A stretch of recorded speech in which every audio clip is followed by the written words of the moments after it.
Dragonlance, las crónicas perdidas, 2. El orbe de los dragones. Margaret Weis y Tracy Hickman. Audiolibro editado por Juan Pablo Flores Montaña, para El Amo del Calabozo, 2022.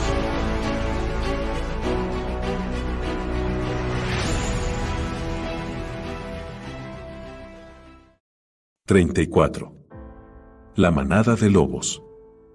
La trampa. El destino de Laurana. En el cubil de Slit, ahora vacío, el lobo blanco se encontraba cerca de su amo. Aunque el reptil se había ido, su hechizo aún funcionaba y la nieve caía en grandes copos que descendían suavemente alrededor de los dos y se posaban en la pelambre del animal formando una esponjosa manta blanca. El lobo parpadeó para quitarse los copos de los ojos.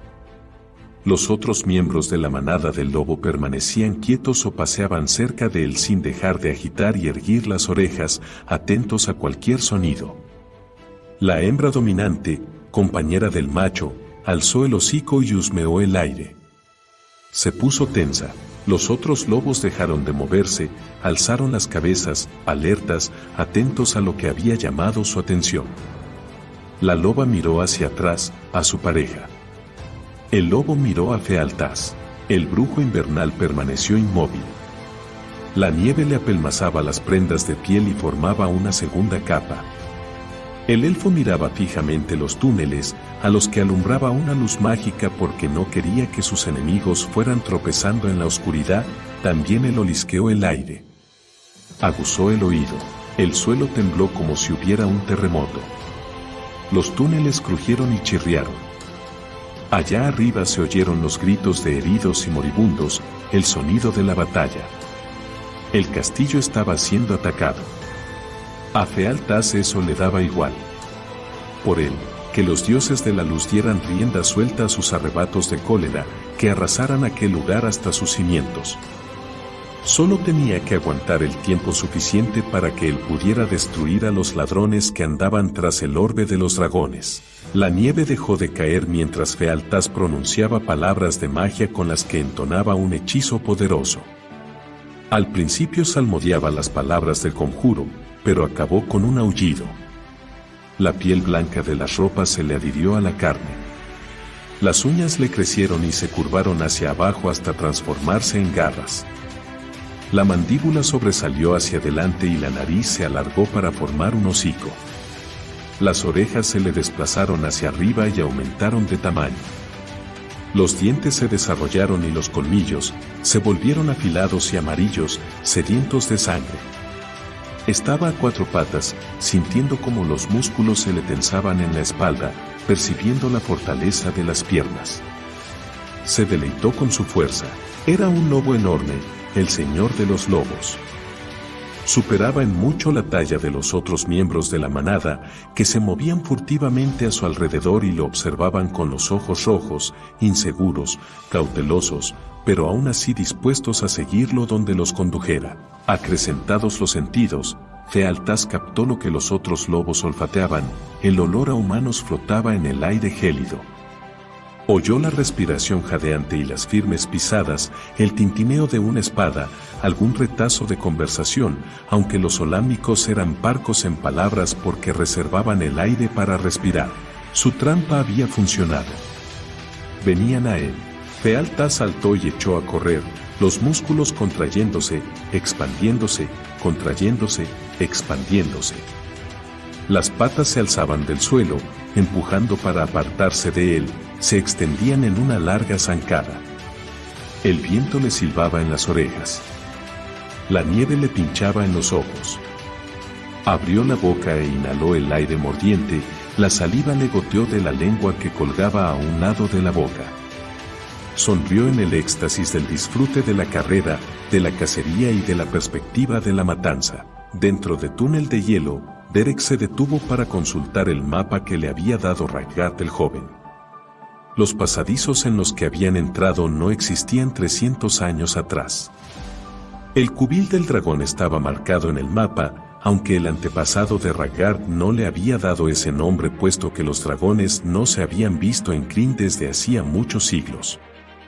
El cubil aparecía en el mapa como Cueva de la Muerte, porque el antepasado había visto un montón de huesos esparcidos por todas partes, incluidas varias calaveras humanas. Un cubil de dragón abandonado sería el lugar lógico para que Slit lo usara como su guarida, o esa era la conclusión a la que Derek había llegado. Gracias al mapa sabía más o menos en qué dirección estaba el cubil y tomó un túnel que conducía hacia allí. La luz del sol, que pasaba a través del hielo, les alumbraba el camino y daba al pasadizo un titilante color azul verdoso. Habían recorrido una corta distancia cuando llegaron a un sitio en que su túnel se cruzaba con otros dos. Derek miró el mapa con el entrecejo fruncido, sin sacar nada o casi nada en claro. Aran señaló de repente la pared de hielo. «Mirad esto», exclamó. En la superficie helada había marcadas unas flechas. Una señalaba hacia arriba, en tanto que otra apuntaba a lo que parecía ser un burdo dibujo de un dragón, una figura esquemática con alas y cola. Los caballeros investigaron los otros túneles y encontraron que en cada uno de ellos había flechas similares. La flecha que apunta hacia arriba debe de indicar que este túnel lleva al castillo propiamente dicho, dedujo Brian. Y este otro conduce al cubil del dragón, apuntó Derek con satisfacción. Me pregunto qué significará esa X, comentó Aran, que dio un sorbo de la petaca. ¿Y quién las habrá labrado?, planteó Sturm. Nada de eso tiene importancia. Derek se encogió de hombros y echó a andar por el túnel que tenía dibujada la figura del dragón. Giltanas y Laurana, acompañados por Flint y Taz, seguían de cerca a los caballeros, avanzaban por los helados pasadizos en silencio, sigilosos. Se detuvieron cuando oyeron que los caballeros se paraban y escucharon la conversación sobre los túneles marcados. Cuando los caballeros reanudaron la marcha, fueron tras ellos. El pequeño grupo se movía silenciosamente, manteniendo la distancia, y los caballeros no oyeron nada. Debido al frío, Flint había tenido que dejar atrás la cota de malla y el peto. Aunque se protegía con un coselete de cuero grueso e iba embutido hasta los ojos en montones de pieles y cuero, el enano aseguraba que se sentía desnudo sin su armadura. El crujido de las fuertes botas era el único sonido que hacía, aparte de los rezombos. Tazleof estaba tan encantado con la idea de ser útil que se había propuesto obedecer la orden de Giltanas de que estuviera callado, a pesar de que eso significaba tener que guardar para sí mismo todas las observaciones y preguntas interesantes. Las fue reprimiendo hasta que empezó a sentirse como una gran jarra de gaseosa de jengibre que hubieran dejado al sol mucho tiempo, burbujeando y a punto de estallar. De vez en cuando los caballeros hacían un alto para escuchar e intentar determinar si el enemigo se encontraba hacia el frente o a su espalda. Cuando se paraban, Laurana y su grupo hacían otro tanto. ¿Por qué no los alcanzamos ahora mismo?, preguntó Flynn, sin entender por qué actuaban así. No lo haremos hasta que Derek me conduzca al orbe de los dragones. La voz del elfo sonó amenazante. Entonces descubrirá que estoy aquí, con ganas de revancha. Flint miró a Giltana sin salir de su sorpresa y desvió los ojos hacia Laurana, preocupado. La elfa dirigió una mirada suplicante al enano con la que le pedía comprensión. Flint siguió caminando, pero ya no refunfuñaba, una señal inequívoca de que estaba disgustado. Los cuatro continuaron tras los pasos de los caballeros a través del laberinto de túneles. Pasaron por la cámara donde Fealtaz había tenido el orbe de los dragones y a su monstruoso guardián mágico. Los caballeros repararon en la amplia gruta, pero la dejaron atrás, si bien los amigos oyeron a Aran decir que había visto una X en el muro. Aquello hizo que Giltanas, que también se había fijado en las marcas de las paredes, entrara un momento para investigar. Laurana se acercó a él y dejó a Flint y a Tazleof de guardia en la puerta. Estremecida por el terror, Laurana contempló los huesos, miembros cercenados y sangre congelada en el hielo. Fíjate en ese pedestal, señaló Giltanas con tono triunfal. Está hecho para sostener el orbe de los dragones. Mira esas runas. Hacen referencia al orbe y a cómo fue creado. Eso explica la masacre, añadió al tiempo que miraba la sangre y los despojos que había por doquier. No somos los primeros en venir a buscarlo. Es decir, que el orbe se encontraba aquí y que alguien o algo lo guardaba, pero ya no está. A lo mejor hemos llegado demasiado tarde. La voz de Laurana tenía un dejo de esperanza. Giltanas le lanzó una mirada iracunda y estaba a punto de decir algo cuando oyeron gritar a Flint: «¡Maldito Kender!». Gruñó cuando salieron al pasadizo. «Ha escapado por allí». Apuntó hacia un túnel marcado con el símbolo de un dragón. Casi de inmediato, Tasleov regresó a todo correr. «Creo que lo he encontrado», dijo en un sonoro susurro. El cubil del dragón. Giltana salió a toda prisa en pos de Taz y Flint y Laurana se apresuraron a seguirlos. Al girar en un recodo, el elfo retrocedió hacia el túnel con un veloz salto e hizo señas a los demás para que se acercaran despacio. «Están aquí», señaló, articulando las palabras en silencio. Laurana se asomó cautelosamente al recodo y vio una enorme cámara vacía. Del techo colgaban carámbanos a semejanza de estalactitas blancas. Los caballeros se encontraban en el centro de la cámara y miraban a su alrededor. ¿Y los guardias?, preguntó Brian en ese momento, tenso. Hemos recorrido todo este trecho sin toparnos con nadie. Si había soldados guardando esta zona, probablemente se fueron a sumarse a la batalla, dijo Derek. Aran, tú y Brickblade quedaos aquí y vigilad. Brian, tú vienes conmigo. Es una trampa, milord, advirtió Sturm, que habló con tal calma y convicción que los caballeros enmudecieron sobresaltados. Derek se recuperó rápidamente. Tonterías, dijo de mal humor. Creo que podría estar en lo cierto, Derek, intervino Aran. Todo el rato hemos tenido la sensación de que nos seguía alguien. Giltanas retrocedió un poco más en el túnel y tiró de Laurana hacia atrás. Eso explica la razón de que Fealtas mandara marcharse a todos los que vigilaban el orbe, incluido el dragón, añadió Brian, tenso. Quería engañarnos para que hiciéramos exactamente lo que estamos haciendo, meternos en una trampa. Como si alguien lo estuviera escuchando, un aullido escalofriante resonó en la oscuridad como una risa bestial, burlona, vibrante de hostilidad, rebosante de una terrible amenaza de sangre, dolor y muerte. El aullido solitario fue coreado por mucho más que levantaron ecos en los túneles. Laurana se aferró a su hermano, que la estrechó contra sí. Flint desenfundó el hacha y miró frenéticamente en derredor. ¿Qué ha sido eso?, jadeó Laurana. Sentía los labios entumecidos por el frío y el miedo. ¿Qué era ese horrendo sonido? Lobos, susurró Giltanas, sin atreverse a hablar en voz alta. La manada de lobos de Fealtas. A la tajante orden de Derek, los caballeros tomaron posiciones, espalda contra espalda, mirando hacia afuera, prestas las espadas. El acero centelleó a la mágica luz.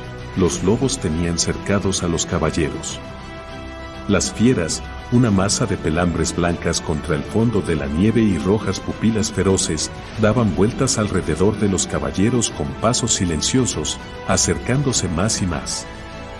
Ahora guardaban silencio, centradas en la matanza inminente, en esquivar el afilado acero, en saltar y arrastrar al suelo y desgarrar, en beber la sangre caliente. Uno de los lobos, más grande que los demás, se mantuvo aparte, fuera del círculo. Ese lobo no se unió al ataque, solo observaba, era un espectador. A Laurana le dio la impresión de que el animal tenía una sonrisa cruel reflejada en los ojos oscuros. Los elfos llevaban mucho tiempo estudiando las costumbres y la naturaleza de los animales con los que compartían sus hogares boscosos. No mataban a los animales que tenían de vecinos, ni siquiera a los depredadores, a menos que se vieran obligados a hacerlo. Laurana conocía las costumbres y el comportamiento de los lobos y ningún lobo habría actuado de esa forma, permaneciendo sentado y observando a sus compañeros. Algo no es como debería ser. «Espera, Flint», gritó desesperadamente cuando el enano estaba a punto de salir corriendo hacia la batalla. «Taz, ¿sigues teniendo esos anteojos mágicos? Con los que ves las cosas como son realmente». «Quizás sí», contestó el Kender. «Nunca sé con seguridad lo que tengo, ¿sabes? pero he intentado llevar siempre encima esos anteojos. La Urana observó, angustiada e impaciente, cómo se quitaba los guantes y empezaba a rebuscar en sus numerosos saquillos. Desde su escondite en el túnel, la Urana alcanzaba a ver con el rabillo del ojo que los lobos iban cerrando el círculo. Debían de ser unos 50 o más. Y el lobo solitario seguía contemplando a los caballeros condenados y esperaba. Tasleov continuaba revolviendo los saquillos. Frenética, la Urana cogió uno, lo abrió y tiró el contenido al suelo. Estaba a punto de hacer lo mismo con los demás cuando Giltana señaló con un dedo. Los anteojos relucían y titilaban con la mágica luz. El elfo hizo intención de recogerlos, pero Tasleov fue más rápido. Los tomó y, lanzando una mirada de reproche a Giltanas, se los puso encima de la nariz. ¿A qué tengo que mirar?, preguntó al lobo grande. La Urana se arrodilló junto al Kender para ponerse a su altura y se lo señaló. El de allí, el que está separado de los otros, no es un lobo. Es un elfo, dijo Tasleov, que añadió, muy excitado, no, espera. Es un elfo y un lobo, Fealtas, susurró la Urana. Tú sabes algo de este hechicero, Gil. ¿Cómo podemos detenerlo? ¿A un archimago? Giltana soltó una risa desganada. A uno de los hechiceros más poderosos de Krynn enmudeció y su expresión se tornó pensativa. Puede que quizá hubiera un modo, pero tendrías que hacerlo tú, la Urana, yo. La elfa estaba aterrada. Eres la única que tiene una posibilidad, manifestó su hermano. Tú tienes el quebrantador de hielo. La Urana había tirado el arma al suelo para ayudar a Tasleov a buscar en los saquillos. El quebrantador descansaba a sus pies, cristalino, límpido, reluciente. No hizo intención de recogerlo. Giltanas la asió del brazo al tiempo que le hablaba muy deprisa. Tu arma es mágica. El hechicero es un brujo invernal y el arma está hecha con los mismos elementos que alimentan y avivan su magia. Es la única arma que podría acabar con él, pero es un hechicero, arguyó la Urana, acobardada. No lo es. Ahora, no. Ahora es un lobo. Está atrapado en el cuerpo del animal y su hechizo lo tiene trabado. No podrá pronunciar las palabras del conjuro ni hacer los gestos ni usar los ingredientes. Tienes que atacarlo ahora, antes de que cambie de forma. La Urana estaba tiritando, fija la mirada en el enorme lobo blanco. Los otros animales seguían girando alrededor de los caballeros, cautelosos con las armas afiladas pero, aún así, ávidos de sangre. Puedes hacerlo, la Urana, la animó Giltanas de todo corazón. Tienes que hacerlo. En caso contrario, no hay esperanza para ninguno de nosotros. Si Tanis estuviera allí. La Urana se obligó a no pensar en eso. Tanis no estaba con ellos. No podía depender de él ni de ninguna otra persona. Todo estaba en sus manos ahora. Los dioses le habían regalado el quebrantador, aunque no sabía por qué. No lo había pedido, no lo quería. Su elección parecía poco acertada. No era un caballero. Sin embargo, mientras rumiaba todo aquello que entraba en conflicto con su fe, algunas ideas de cómo atacar al hechicero empezaron a cristalizar en su mente. Dio voz a sus pensamientos a medida que le llegaban, casi sin darse cuenta de lo que decía. No debe verme venir. Si se da cuenta, podría empezar a adoptar su verdadera forma. Gil, busca un sitio desde donde puedas usar el arco. Consigue que su atención siga puesta en la batalla y, si es posible, apártalo del resto de la manada. Giltanas la miró, sobresaltado, y después asintió con un brusco movimiento de la cabeza. Lamento haberte arrastrado a esto. Es culpa mía, no, Gil. Yo tomé mis propias decisiones. Recordó el día que había huido de su casa para seguir a Tanis. Esa decisión la había llevado a conocer a los dioses, a conocerse a sí misma. Era una persona muy distinta a la muchachita mimada que había sido. Una persona mucho mejor, o eso esperaba. no lo lamentaba, ocurriera lo que ocurriese. El círculo de lobos empezó a cerrarse, a acercarse a su presa. Flint se mantuvo junto a la elfa, firme como una roca. «Puedes hacerlo, muchacha», dijo con convicción, y añadió tristemente, «ojalá hubiese tenido tiempo de enseñarte a manejar esa hacha como es debido». La elfa le sonrió. «No creo que eso hubiera cambiado nada». Gitana se escabulló hacia la salida del túnel para buscar una buena posición desde la que utilizar el arco. Laurana y Flint bajaron rápidamente por el túnel ligeramente inclinado y se aventuraron en la cámara. Fealtas no los vio ni los oyó, como tampoco los lobos.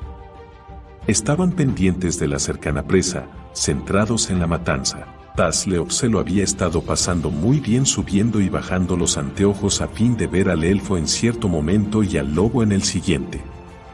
Cuando empezó a aburrirse del juego, se quitó los anteojos, miró a su alrededor y vio que estaba solo. Gitana se había situado al final del túnel. Había sacado el arco y estaba colocando una flecha en la cuerda. Laurana, con el quebrantador asido con ambas manos, se deslizaba por detrás de la manada de lobos. Flint iba detrás de ella, con un ojo puesto en los lobos y el otro en Laurana. «Intenta darle en la espalda, muchacha», le dijo el enano. «Apunta a la zona más grande y dale con ganas». Taz se guardó rápidamente los anteojos en un bolsillo y se tanteó el cinturón. Allí estaba Mataconejos, en el mismo sitio de siempre, tanto si había pensado en llevársela como si no. «Quién sabe si después de esto no tendré que ponerte un nuevo nombre, Matalobos», le prometió a la daga. Echó a andar detrás de sus amigos. No había prestado atención a la orden de Laurana de que guardaran silencio y abrió la boca para lanzar una puya a voz en cuello, pero las palabras se le atascaron en la garganta. Los caballeros cerraron filas y se dispusieron a hacer frente lo mejor posible al inminente ataque. Los lobos se acercaron a ellos, relucientes los ojos rojos con la luz espeluznante. La nieve, una nieve mágica, empezó a caer saliendo de la nada. La luz menguó y redujo su alcance visual. «¡Maldito idiota!», maldijo ferozmente Aranaderek, y su voz subió de tono con cada palabra que pronunciaba. «Necio arrogante, estúpido y orgulloso. ¿Qué dices ahora? ¿Qué puñetera sarta de sabias sentencias vas a soltarnos antes de que muramos todos?» «Aran, eso no va a ayudarnos», susurró Brian, que tenía la boca tan seca que casi no pudo hablar. Stun se encontraba a la izquierda de Brian, estoico, aguantando el tipo, firme la punta de la espada, la mirada fija en los lobos. Estaba hablando, pero era para sí mismo, sus palabras apenas eran audibles. Brian comprendió que rezaba pidiendo a Paladine que los ayudara y encomendándole sus almas. Brian deseó ardientemente poder creer en un dios, cualquier dios, y no estar contemplando un horrendo abismo eternamente silencioso, eternamente vacío. Que el dolor y el terror tuvieran algún significado, que la vida tuviera algún sentido. Que su muerte sirviera de algo. Que no hubiera encontrado finalmente el amor solo para perderlo en una cueva helada por una aventura inútil. Le subió a la boca un regusto amargo. Puede que los dioses hubieran regresado, pero lo habían hecho demasiado tarde para él. «Brickblade, cállate», le espetó Derek con voz enronquecida. «Todos vosotros, callaos». Actuaba como el comandante frío, tranquilo, el cabecilla que dominaba la situación, un ejemplo de valentía, una inspiración para sus hombres tal como se describía en la medida. Si albergaba dudas, no las evidenciaba ante ellos. Brian pensó que creía en algo. Derek creía en Derek, y no podía entender por qué ellos no creían también en él. «Espera que muramos creyendo en él», comprendió de repente Brian. La idea le resultó divertida y soltó una risa ronca, quebrada y amarga, que tuvo por resultado otra reprimenda de Derek. «Estad atento». «¿A qué?», despotricó Aran. «Al hecho de que vamos a morir de un modo horrible, despedazados por animales salvajes y nuestros huesos trasladados a alguna guarida para que los mastiquen «Cierra el pico», gritó Derek, furioso. «Callaos todos». Según la medida, El cabecilla nunca debía gritar, nunca debía perder la calma, nunca debía vacilar ni dudar, nunca debía manifestar temor. A Brian le cayeron copos de nieve en las pestañas. Parpadeó para quitárselos rápidamente y siguió con la mirada fija en los lobos. Como si actuaran siguiendo una señal inaudible, las fieras se lanzaron sobre ellos en tropel. Sturm bramó un fuerte grito de desafío y blandió la espada trazando un arco cortante. Un enorme lobo blanco cayó a sus pies con un tajo en el cuello por el que manaba sangre a borbotones. Otro lobo saltó sobre Brian a la par que gruñía y mostraba los afilados colmillos. De repente salió despedido hacia un lado y su cuerpo se deslizó sobre el hielo. Brian vio, cuando pasó resbalando ante él, una flecha que le sobresalía de las costillas. Una segunda flecha alcanzó a un lobo en pleno salto y lo derribó. Brian no tenía tiempo para preguntarse qué pasaba ni para mirar en derredor. Otro lobo enorme cargaba a la carrera sobre la nieve. Brian intentó golpearlo con la hoja de la espada, pero el lobo saltó y lo empujó con las grandes patas en el pecho. El peso del animal tiró a Brian al suelo. La espada se le escapó de las manos enguantadas y se deslizó por el hielo girando sobre sí misma. El aliento caliente del lobo le dio en la cara, olía a carne podrida. Los dientes amarillentos se le clavaron en la carne. La saliva, ahora enrojecida por la sangre, su sangre, le salpicó.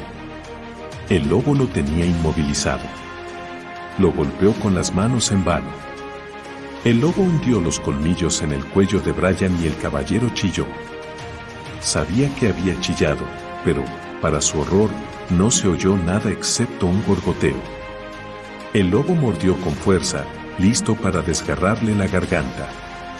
Entonces lanzó un horrible gañido y cayó de lado o lo apartaron de una patada. Brian alzó la mirada y vio a Sturm sacando de un tirón su espada del costado del lobo. Sturm se agachó sobre él.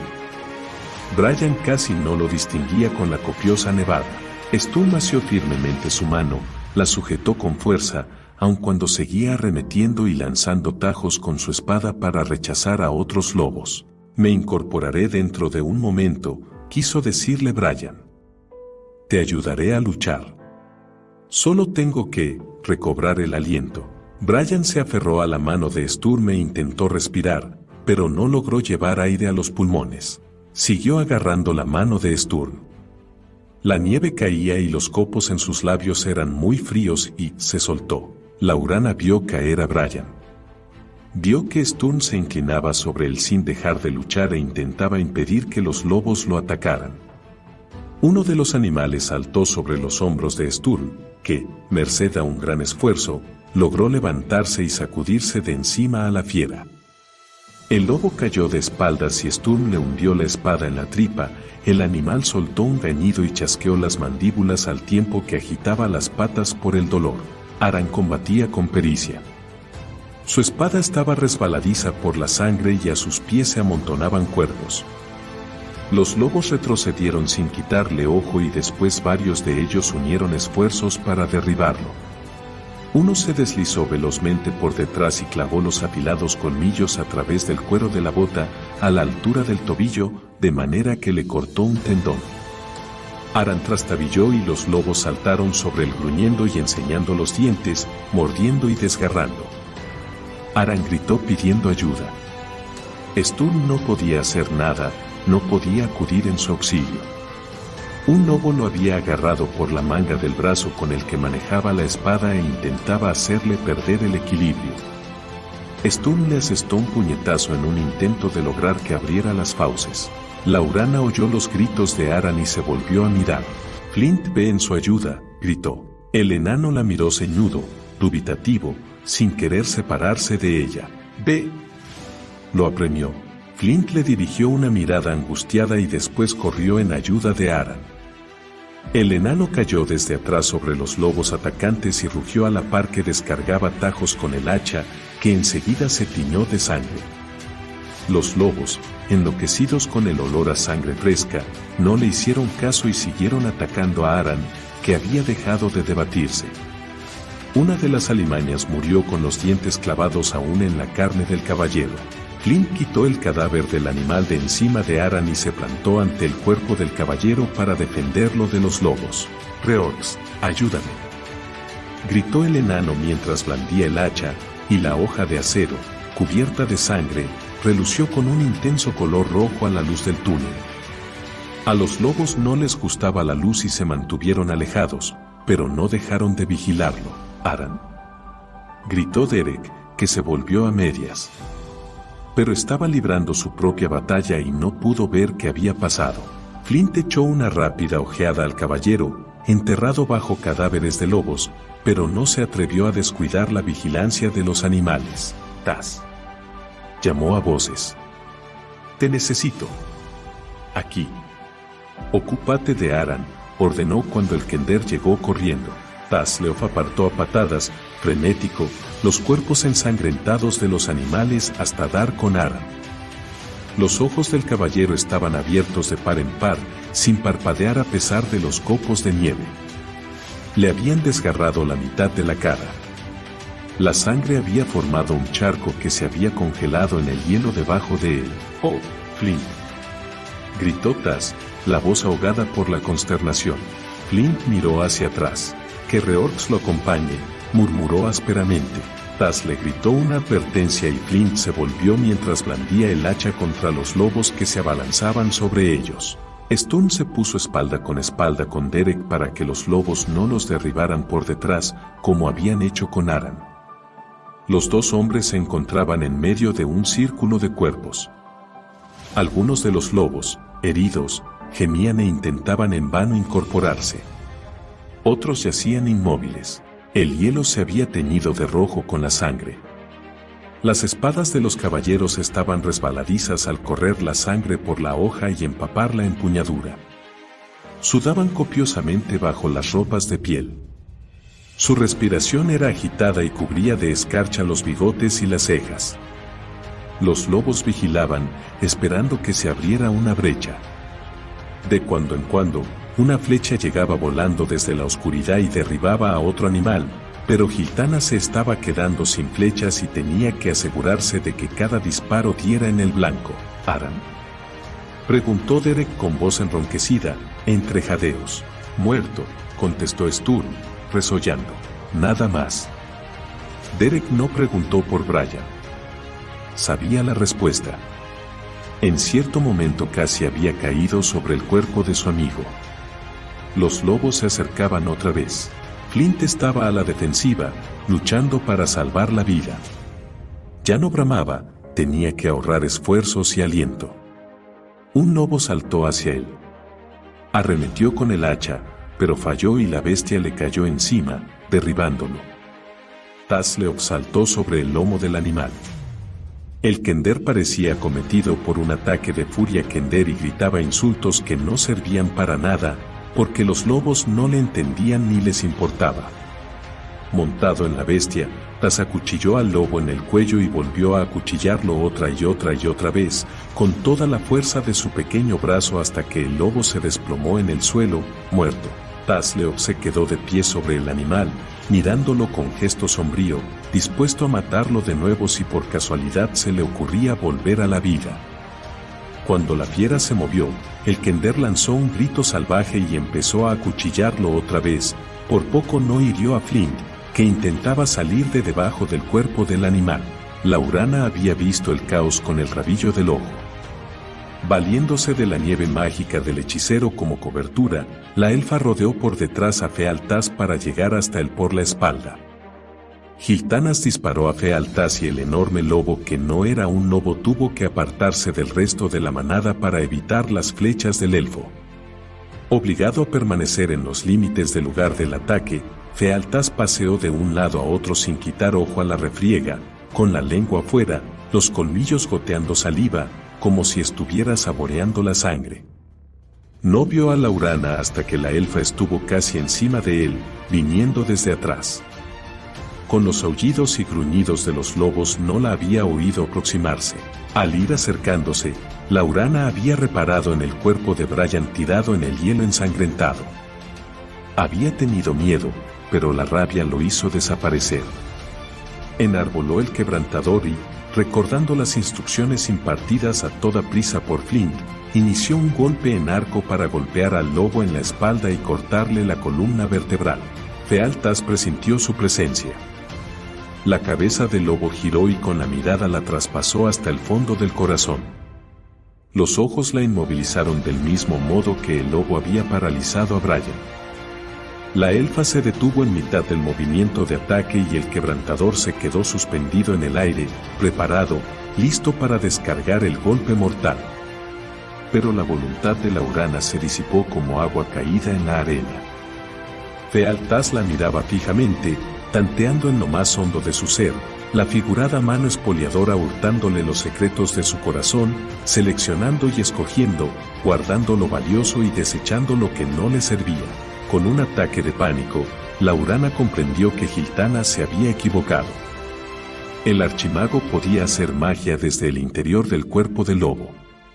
Un conjuro la tenía apresada y no podía hacer nada para escapar de él más que aletear inútilmente como una mariposa clavada con un alfiler. El lobo gruñó y la elfa oyó palabras en aquel sonido bestial. «Te he visto antes». «No», musitó Laurana, temblando. «Oh, sí. Te vi en el corazón de Kitiara. La veo a ella en el tuyo y veo al semielfo en el de ambas». «¿Qué es este enredo?» Laurana quería huir. Quería matarlo. Quería caer de rodillas y enterrar la cara en las manos. Pero no podía hacer nada. El lobo se acercó más a ella, pero la elfa estaba paralizada, incapaz de liberarse de aquella mirada cruel. «Kitiara desea a Tanis y está dispuesta a tenerlo», dijo Fealtas. «Si tiene éxito, Laura Lantalasa, lo habrás perdido para siempre. Soy la única persona lo bastante poderosa para impedírselo. Mátame y será tanto como entregárselo a tu rival». Laurana oía el estruendo de gritos mezclados con el aullido de los lobos. Miró hacia atrás y vio a Brian con la garganta desgarrada, a Aran muerto, a Flynn saliendo a gatas de debajo de los cadáveres de los lobos y a Tasleof luchando mientras las lágrimas le corrían por las mejillas que abrían surcos en la sangre. Fealtas supo en ese momento que había perdido su dominio sobre la elfa. Vio el peligro que corría. Primero Kitiara lo había dejado en ridículo abocándolo al fracaso y al desastre, y ahora esta elfa estaba allí para rematar el trabajo y acabar con él. Vio a las dos mujeres riéndose de él. La ira borbotó dentro de Fealtas. Si hubiese estado en su cuerpo habría destruido a esa débil mujer con una palabra y un gesto. Ahora tendría que conformarse con despedazarla a dentelladas, darse un banquete con su carne, beber su sangre. Y algún día haría lo mismo con Kitiara. Laurana sintió que la presa del hechicero se aflojaba, percibió la rabia en los ojos amarillos y vio venir el ataque. Poniendo toda su fuerza en ello, asió firmemente el quebrantador.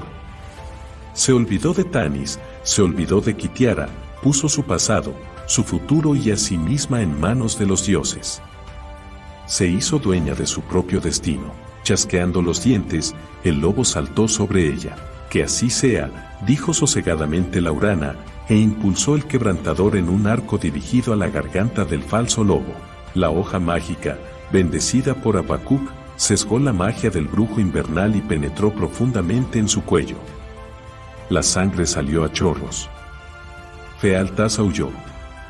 El lobo blanco se desplomó en el hielo con las mandíbulas abiertas y la lengua colgando mientras le salía sangre y saliva por la boca. Los ojos amarillos, rebosantes de odio, la miraron fijamente. Los flancos del lobo subieron y bajaron con agitación, las patas rascaron y arañaron el hielo que se había teñido con la sangre que manaba a borbotones de la fatal herida. Unas palabras apagadas, siniestras y punzantes como colmillos, se clavaron en la elfa. «El amor fue mi perdición. Y será la tuya y la de ella». El odio y la vida se apagaron en los ojos amarillos del lobo. En el mismo instante de morir, el encantamiento que había transformado a Fealtas en lobo se rompió. En cierto momento Laurana tenía ante sí el cadáver de un lobo, se limpió de nieve los ojos para ver mejor y, cuando volvió a mirar, el cuerpo del elfo yacía boca arriba en un gran charco de sangre. Tenía la cabeza casi seccionada del cuerpo. La Urana dio un respingo, la estremeció un escalofrío y se dio la vuelta. Estaba mareada por la conmoción y el espanto. Empezó a tiritar de forma incontrolable. En algún rincón de su mente era consciente de que todavía corría peligro, la manada de lobos podía revolverse contra ella, atacarla. Alzó la vista justo en el instante en que una de las fieras corría hacia ella e hizo un esfuerzo para alzar el quebrantador, pero de repente el arma parecía pesar demasiado. Jadeando para respirar, aunque le pareció que el aire no le llegaba a los pulmones, se preparó para lo que tuviera que pasar. El lobo hizo caso omiso de ella. Se acercó con pasos ligeros y silenciosos al cuerpo del elfo, olisqueó la sangre y después echó la cabeza hacia atrás y lanzó un aullido quejumbroso. Al oír el lamento, los otros lobos interrumpieron el ataque y se pusieron a aullar. El lobo acarició con el hocico a Fealtaz. Entonces miró a la Urana, sus ojos se desplazaron hacia el brillante quebrantador manchado de sangre. El lobo le gruñó, dio media vuelta y se escabulló. El resto de la manada lo siguió y desapareció por los túneles. La Urana sintió que le flaqueaban las piernas y cayó de rodillas, con el quebrantador aferrado todavía en las manos. Tenía la impresión de que jamás podría soltarlo. Giltana se arrodilló a su lado y la rodeó con el brazo. ¿Te encuentras bien?, preguntó, asustado, cuando consiguió hablar. Sí, el hechicero no logró herirme, contestó, notando los labios entumecidos. De pronto fue consciente de que era verdad. Fealtaz había intentado hacerle daño con su maldición, pero ésta no la había alcanzado. Si el amor había sido la perdición del elfo, era porque había permitido que algo hermoso se transformara en algo tenebroso y corrompido. De Kitiara, no sabría decirlo. Todo aquello no tenía sentido. Para ella el amor era su bendición y seguiría siéndolo, tanto si Tanis la correspondía con el suyo como si no. Sabía muy bien que no era perfecta, que habría momentos en que conocería la desesperación, los celos y la pena. Pero, con ayuda de los dioses, el amor la acercaría a la perfección, no le pondría obstáculos en su prosecución. Estoy bien, repitió, ahora con voz firme. Se puso de pie y soltó el quebrantador sobre el cuerpo del hechicero muerto. ¿Cómo están los demás? Giltana sacudió la cabeza. Stun se encontraba junto a los cadáveres de Aran y de Brian en actitud protectora. Su amigo estaba pálido, exhausto y cubierto de sangre, pero no parecía que lo hubieran herido. Flint sujetaba con fuerza a Tasleov, que agitaba enloquecidamente la ensangrentada mataconejos y gritaba que iba a matar a todos los lobos del mundo. La Urana se acercó presurosa al Kender y lo abrazó. Tas, embadurnado de sangre, rompió a llorar y se derrumbó en el hielo hecho un ovillo, sacudido por los sollozos. Derek tenía un corte en la mejilla y marcas de arañazos de garras en las manos y en los brazos. Una de las mangas del abrigo de pieles le colgaba en jirones y le manaba sangre de una dentellada en un muslo. Bajó la vista hacia los cadáveres de Aran y de Brian con el entrecejo ligeramente fruncido, como si intentara recordar dónde los había visto antes. Voy al cubil de dragón para buscar el orbe, dijo finalmente. Brickblade, monta guardia. No dejes que nadie me siga, en particular los elfos. Giltanas y la Urana probablemente te han salvado la vida, Derek, apuntó Stun con la voz ronca por tener la garganta en carne viva. Limítate a hacer lo que se te ordena, Brickblade, replicó fríamente Derek. Salió renqueando de la cámara en dirección al cubil del dragón. Que los dioses lo acompañen, murmuró la Urana. ¡Ja! Pues lo que es por mí, que la basofia se vaya con viento fresco, dijo Flint mientras daba palmaditas en la espalda al Kender sacudido por los hipidos. 35. El orbe de los dragones. El caballero. El orbe de los dragones se sentía complacido. Todo estaba saliendo mejor de lo que había esperado. El poderoso archimago que lo había tenido prisionero, y también a salvo, aunque el orbe no se acordaba de eso ahora, había muerto. Con el paso de los siglos el orbe había llegado a odiar a Fealtaz. Con la esperanza de controlarlo, había intentado repetidamente engatusar al elfo para que lo utilizara.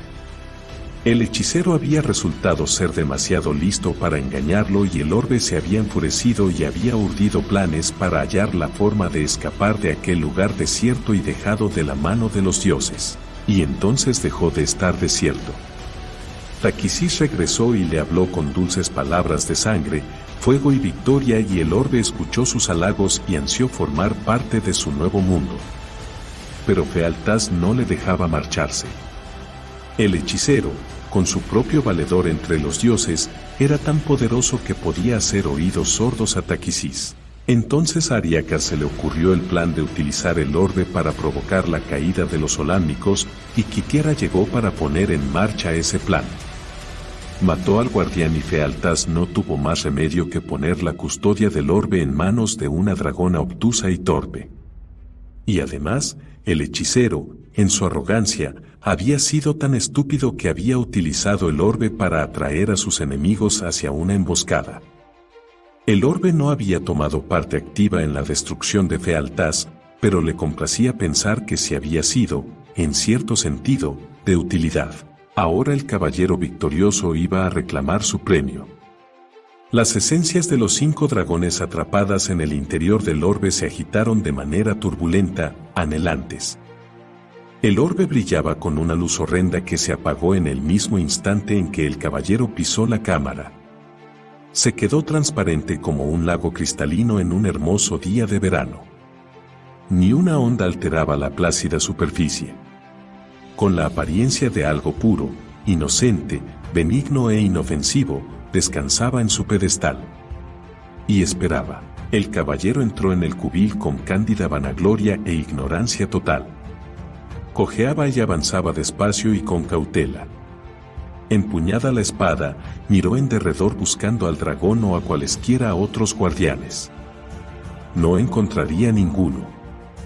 El cubil estaba vacío, salvo por las víctimas de Slit, cadáveres empotrados en hielo para descongelarlos y devorarlos cuando a la perezosa dragona no le apeteciera salir a cazar. El caballero localizó el orbe de inmediato. Las mentes de dragón en el interior del orbe veían y sentían su anhelo. Sin embargo, procedió con cautela, avanzó muy lentamente, sin dejar de echar ojeadas a su espalda, temeroso de que algo se le acercara a hurtadillas por detrás. El orbe esperó, paciente. Por fin, seguro ya de encontrarse solo en la cámara, el caballero envainó la espada y renqueó hacia el orbe. Sacó una bolsa de gamuza que llevaba en el cinturón. Miró el orbe, miró la bolsa, y frunció levemente el entrecejo. El orbe era demasiado grande, no cabría. A su espalda sonó un ruido y el caballero dejó caer la bolsa y sacó la espada al tiempo que se daba media vuelta. Al instante, el orbe se encogió lo justo para poder entrar en la bolsa. El ruido no se repitió y el caballero se volvió de nuevo hacia el pedestal. Se llevó un sobresalto al reparar en que el orbe parecía más pequeño ahora. Entrecerró los ojos en un gesto de suspicacia. Dio un paso atrás. En el pedestal, el orbe era la viva imagen de la inocencia. El caballero movió la cabeza con extrañeza. Estaba herido y exhausto. Se había imaginado cosas. Volvió a enfundar la espada, recogió la bolsa y la extendió en el suelo de hielo, preparada para acoger al orbe en su interior. Alargó las manos y las puso en la esfera de cristal, dispuesto a levantarla del soporte y guardarla en la bolsa.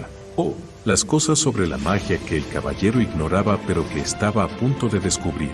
Para su eterna amargura, había palabras mágicas que tenía que pronunciar la persona que tocaba el orbe. Esas palabras no garantizaban que el orbe quedaría bajo el control de la persona, pero debilitaban la voluntad de los dragones atrapados en él.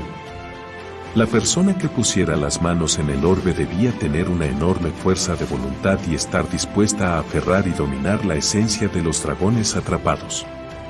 Tenía que estar preparada para hacer frente a las manos que se tenderían hacia ella para aferrarla e intentar arrastrarla hacia sí.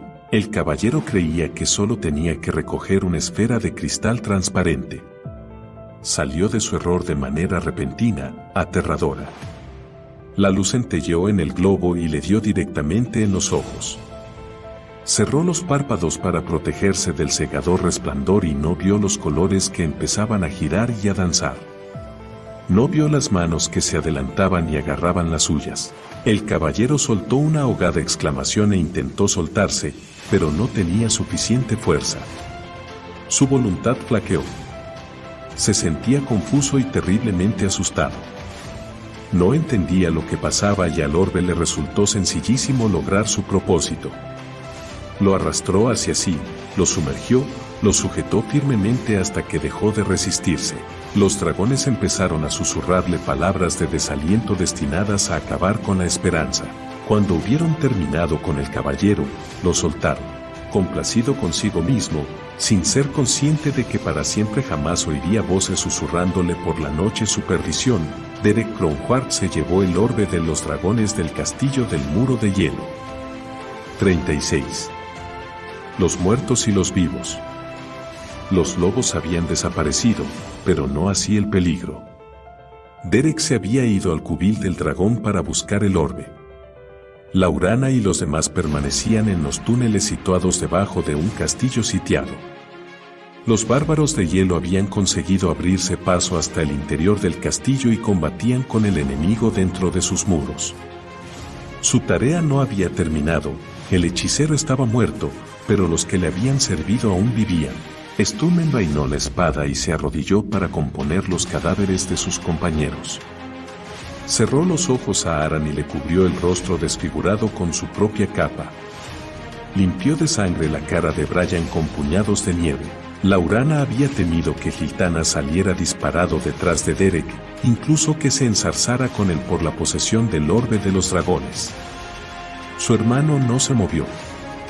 Contemplaba fijamente los cuerpos de los dos caballeros caídos mientras recordaba que hacía solo unas horas, la noche anterior, estaban llenos de vida y reían, charlaban, sonreían y cantaban. Inclinó la cabeza, los ojos rebosantes de lágrimas. Laurana estaba a su lado y la rodeó con el brazo, los dos se arrodillaron en la nieve para presentar sus respetos a los muertos. Flynn se enjugó los ojos y carraspeó para aclararse la garganta. Tasleok se manchó la cara de sangre al sonarse la nariz en el pañuelo de Caramon. Los muertos descansaban con cierta apariencia de paz, los brazos cruzados sobre el pecho y la espada entre las manos inertes. Sturm alzó los ojos al cielo para decir una oración en voz queda. Devuelve a este hombre al seno de Uma, más allá del cielo imparcial. Concédele el descanso del guerrero y guarda el último destello. Ya habrá tiempo para eso después, lo interrumpió Derek. El caballero venía del cubil del dragón y sostenía en la mano una bolsa de gamuza cerrada con un cordón. Tengo el orbe de los dragones y hemos de salir de aquí antes de que nos descubran. Bajó la vista hacia Aran y Brian, tendidos sobre el hielo enrojecido con su sangre, y un fugaz espasmo le contrajo los músculos del rostro. Se le nublaron los ojos y le temblaron los labios. Apretó la boca con fuerza. Los ojos se le aclararon. Volveremos a recoger los cadáveres después de que nos hayamos cerciorado de que el orbe está a salvo, dijo en tono frío, impasible. Ve tú, milord, dijo Sturm en voz baja. Yo me quedaré con los caídos. ¿Para qué? No se van a marchar a ninguna parte. Le increpó con aspereza. Flynn se puso ceñudo y emitió un gruñido sordo. Laurana miraba a Derek de hito en hito, estupefacta. Sturm siguió en el mismo sitio, sin moverse. Derek les lanzó a todos una mirada iracunda. Creéis que soy insensible, pero los tengo muy presentes. Escuchad esto. Señaló hacia el túnel. Todos oyeron los sonidos inconfundibles de la batalla, entre chocar de metal, gritos, juramentos, chillidos, sonidos que se iban haciendo cada vez más fuertes. Estos caballeros dieron su vida para conseguir el orbe de los dragones. ¿Vas a permitir que su sacrificio haya sido en vano, Brickblade? ¿O acaso piensas que deberíamos quedarnos todos aquí para morir junto a ellos? ¿No es mejor llevar a buen fin nuestra misión y vivir para ensalzar su valentía? Nadie abrió la boca. Derek giró sobre sus talones y echó a andar de vuelta por donde habían llegado. No miró atrás para ver si lo seguían. Derek tiene razón, dijo finalmente Sturm. No debemos permitir que su sacrificio haya sido en vano. Paladine velará por ellos. No les pasará nada malo hasta que podamos regresar para llevarlos de vuelta a casa. Sturm hizo el saludo marcial de los caballeros a cada uno de los caídos y después fue en pos de Derek. Gitanas recogió todas las flechas que encontró y siguió a Sturm. Flint carraspeó ruidosamente, se frotó la nariz y, haciendo a Tasleof, dio un empujón al Kender y le dijo que se pusiera en marcha y dejara de lloriquear como si fuera un bebé muy crecido. Laurana se quedó un poco más en la cámara, con los muertos. Amigos. Enemigos. Luego recogió el quebrantador, manchado con la sangre del hechicero, y se encaminó hacia su destino. Interludio. La caída del castillo del muro de hielo. Canción de los bárbaros del hielo. A mi relato, pueblo del hielo, presta atención. Del día en que el castillo del muro de hielo cayó.